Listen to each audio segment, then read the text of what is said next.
Good morning, everyone. On behalf of our father, my sisters, Suzanne, Nazanin, Shabnam, Zibo, and Munire, we thank you for attending today to celebrate the life of our mother, Dr. Golrokh Mahabat. Before I start, I would like to acknowledge and thank everyone who assisted in making this celebration happen so quickly. To her sisters, Zarin, Meru, may her soul rest in peace, Ruby and Ria, we acknowledge and we thank you for all of your love and support. To Ravani, thank you for everything you did for Mum. You know what you did. To our families and friends overseas who engaged with her, offering friendship, love and support, we also extend our deepest thanks and love. To Banti, we love you. Now before I start the eulogy, it would be remiss of me if I didn't give a brief overview of my mum's greatest love, the Baha'i faith. The Baha'i faith, the world's newest independent global belief system, teaches the oneness of God, the unity of humanity, and the essential harmony of religion. It is the world's second most widespread religion after Christianity, spanning the globe and working to unite it. The Baha'i teachings promote the agreement of science and religion, gender equality, and the elimination of all prejudice and racism. Baha'is believe in each person's capacity to find the truth for themselves, and there is no clergy. Baha'is gather together in democratically led communities and welcome everyone. Baha'is accept the validity of each of the founders and prophets of major world religions and believe in progressive revelation. This unique Baha'i principle views every great faith as a link in a single spiritual system, progressively revealed, similar to how chapters in a book tell an evolving story, by God to humanity. My mother was born on the 10th of September 1946 in Bombay, India. Her family had homefront pioneered to Secunderabad to open the region to the Baha'i faith. For their services, they were declared as Knights of Baha'i. She is the second youngest of 5 girls. Her parents were Rostam and Dolat, and as mentioned, her sisters are Zarin, Mehru, Ruby, and Ria. Their life, as she described it, was one of love, contentment, faith, tests, and hardship. Growing up, she was exceptionally close to her father, and her fondest memories were of going with him to the markets and sitting with him and conversing whenever she could.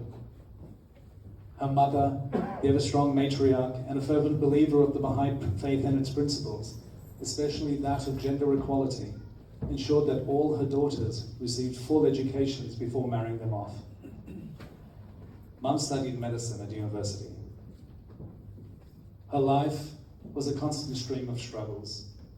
During her final year at university, she recounted that due to political unrest, the universities were closed for the first 6 months of the year, only to reopen and be told that they had to complete the entire year's curriculum in the remaining few months. My mother, of course, as she always did, endured and passed her exams. She married our father, Mahabat, on 19th of April, 1970. And soon after had my 2 older sisters, Suzanne and Nazanin. Due to cultural norms at the time, she was restricted in her ability to practice her profession. Again, as she always told us, everything is God's will. And the Baha'i writings intone us to bear hardship with radiant acquiescence. This she did. Our brother Nemat was born in July 1975, but passed less than 2 months later. He was laid to rest under the shadow of the Guardian's resting place. In 1976, my parents made the decision to pioneer to Liberia and West Africa. When asked in her final days what memory stood out for her most in her life, she stated that it was stepping foot in a foreign land, unsure of her future, with a sense of fear, excitement, and love for her Lord.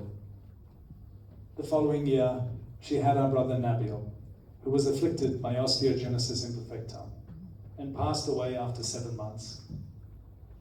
In those 7 months, my brother spent nearly 5 months in and out of hospital. During this time, my mother tended to the other children and patients in the ward. Such was her care and concern for others. The grief of losing 2 children stayed with her to the end. On their birthdays every year, she would remember them fondly. In her final days, she expressed excitement at meeting them again in the Upper Kingdom, with a typical goal statement, "I hope I'm worthy to meet them." Life in Africa was hard for my parents. Whilst trying to establish themselves, moving into remote reaches of the country, and living on a farm with no running water and no electricity, with constant bouts of malaria and other illnesses, my mother would raise 6 children whilst working as a doctor for the US Peace Corps. She continued to be actively involved in the Baha'i and wider community. My mother always stated that she loved Liberia despite the trials. She always recounted her time there with love and affection. The people, the freedom to serve her Lord and serve the community, nurtured her soul and gave it purpose. In 1988, due to political unrest, our family arrived in Australia as refugees. We arrived here with nothing but the suitcases we travelled with, having lost everything due to the civil war that would ruin that nation. She held enormous gratitude for Australia for what it offered us. When we arrived, her medical degree was not recognised, and she had to resit all her exams again. Again, she bore and endured. Medicine was my mother's passion. She loved what she did. In her spare time, our memories are of her studying medical journals and textbooks. In the Baha'i faith, work has been elevated to the status of service to God, and serve she did. She was an incredible doctor, with a genuine interest in the welfare of her patients that brought her success and admiration wherever she worked. She did in fact go to work for a private medical centre. Her tenure there lasted 1 day. She resigned as the model of care, and that practice to her was nothing more than a revolving door. She put the interests of her patients before any desire for personal gain. After passing her exams, my mother worked at Westmead Hospital. The work conditions back then were horrifying, and I don't think they've changed much since the doctors. She was regularly required to work 24 to 36-hour shifts, yet she never complained. She was made a fellow of the Royal Australasian College of Physicians and constantly studied and practiced. She would eventually settle in being an emergency department registrar. My mother's love for the country led her to working at regional hospitals where there was a pressing need. She worked at Tamworth, Lismore, Shoalhaven, and Goulburn hospitals. It was at Goulburn that she worked for over 20 years and was a senior resident. She loved that hospital, the people, and the town. Mum and Dad moved to Burriga, just northwest of Oberon, in 2006, and she adored that farm. It was her heart and soul that she found solace and peace there. In 2019, Mum was diagnosed with mentionomas in the brain and underwent surgery in July of that year, which did not go to plan. She ended up having 4 surgeries in 10 days and was hospitalized for nearly 6 months. As a result of the botched surgeries, Mum was left blind and was no longer able to practice medicine. The body is cruel, and so is aging. The surgery brought on a host of other complications. But again, Mum did not complain. She endured with radiant acquiescence. With her fierce determination and refusal to be a burden on anyone, she dove into her rehabilitation. She insisted on learning how to travel by herself on public transport to her appointments at Westmead Hospital, much to the annoyance of my father. She became a regular in North Sydney and was seen walking to all her various appointments and meetings, this tiny little lady hunched over, hobbling along. And yet she never stopped talking to strangers, making friends and helping people. At the local shops, the staff at the train station, everyone who came into her orbit got to know her and love her. We were blessed with 5 more years of her. Her fierce determination and independence were hidden behind a small, gentle figure that took up such little physical space, and yet her presence was huge. She was a strong advocate for the rights of women and minorities. If you have met any of my sisters, you will see the legacy she leaves behind. 5 strong, independent women who carry on the flame that she lit. She always counseled me on how women were to be treated. Her final advice to me was not to be a good provider or to be a strong man, but rather ensure that I never neglect my wife and always nurture her. Love and gentleness were Mum's ways. My mother would make friends anywhere she went. So many times we would arrive to meet her and would be introduced to a stranger who she had just met. She would introduce us, tell us their story, and then encourage us to spend time with them. She was curious and genuinely cared about others, always asking about them and never talking about herself. Courtesy, kindness, and love were her gifts. Her love for her family was unquestioned and there for the world to see and feel. She would, whenever we visited her at work, take us to all of her colleagues and patients and state, "Have you met my son?" or "Have you met my daughter?" On one visit to Goulburn, she spent 10 minutes introducing her daughters and granddaughter to the entire emergency room before exclaiming in a panic, "I have work to do, oh my God." She loved us, she was proud of us, and she, with every waking moment, made sure we knew it and felt it.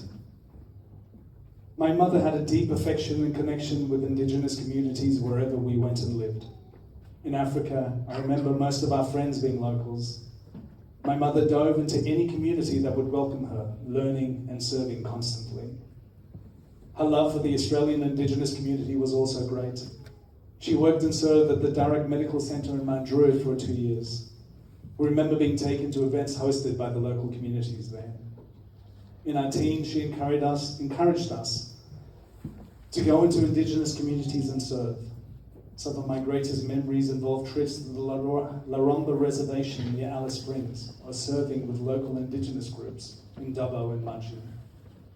In Goulburn Hospital, my mother was respected and adored by the local indigenous and prison population due to the love, respect, and kindness that she showed them. In fact, whenever an indigenous prisoner was taken to Goulburn Hospital, they would ask to be treated by Goldie, her nickname. The spirit of the Baha'i faith is love. Abdul Baha, the son of the founding prophet, states, "Know thou of a certainty that love is the secret of God's dispensation, the manifestation of the All-Merciful, the fountain of spiritual outpourings. Love is the most great law that ruleth this mighty and heavenly cycle." He also states, "Love gives life to the lifeless. Love lights a flame in the heart that is cold. Love brings hope to the hopeless and gladdens the hearts of the sorrowful." And finally, where there is love, nothing is too much trouble, and there is always time. For all of you that knew her, you will agree that it is fitting that any story of my mother begins and ends with love. She was the embodiment of love. Everything she did shone and showered all around her with love. We all remember her smiling, her incredible intellect matched by her wicked sense of humor. Our earliest memories of her are one of unconditional love, being constantly told, "Love you dearly." Regardless of how much she worked or how tired she was, she made sure to be there for us. Whether it was driving us to music classes after working night shift, or waking early in the morning to make us school lunches and seeing us off to school after working a 36-hour shift at Westmead Hospital, she was always there. In moments of sadness and grief, she knew how to reassure us that everything was going to be okay. Our memories of her involved constant hugs, kisses, and I love yous. All we have ever known from her has been love. My mother was born to endure. Underneath that loving exterior was a strong, independent woman who was born with the strength and fortitude to endure all that life threw at her. She experienced hardships that would break anyone. The loss of 2 children at a young age, the tests and trials that came with moving to a foreign country to pioneer for her faith, the loss of everything and having to start again in another foreign land, having your livelihood cruelly ripped away from you, ongoing and relentless physical pain. Yet, you would never have known what she was going through. Her joy and love for others flowed and was an ever-flowing fountain for all that crossed her path. Her final days were filled with dignity and love. My mother never shed a tear. Instead, she showed concern for her family as their grief at the realization that they were about to be separated sunk in. With the friends and visitors that came to visit her, she inquired about them, shared jokes, and showed them love. She did not talk about herself, not about her illness. She would say goodbye to each and every with a single, "It's been wonderful knowing you." To her final hour, she cared more about others and gave and gave and gave and encouraged us. Again, we were blessed with being able to receive our mother's blessings and wish our final goodbyes and be told, "I love you dearly."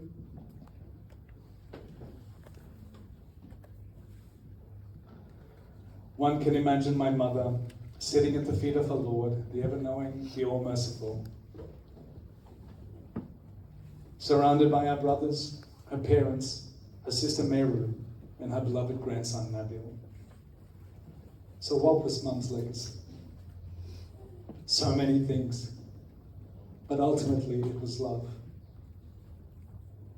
The Baha'u'llah, the founding prophet of the Baha'i faith, counsels us to let deeds, not words, be your adorning.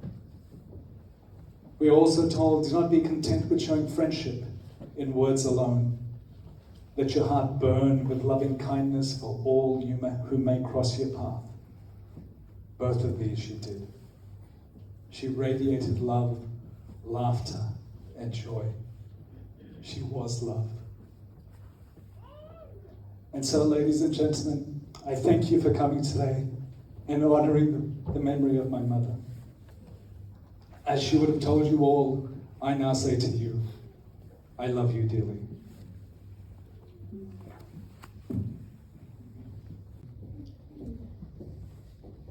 These few days shall pass away. This present life shall vanish from our sight. The roses of this world shall be fresh and fair no more. The garden of this earth's triumphs and delights shall droop and fade. The spring season of life shall turn into the autumn of death. He who had knowledge and power would rather seek out the glory of heaven and spiritual distinction, and the life that dieth not, and such a one longeth to approach the sacred threshold of God.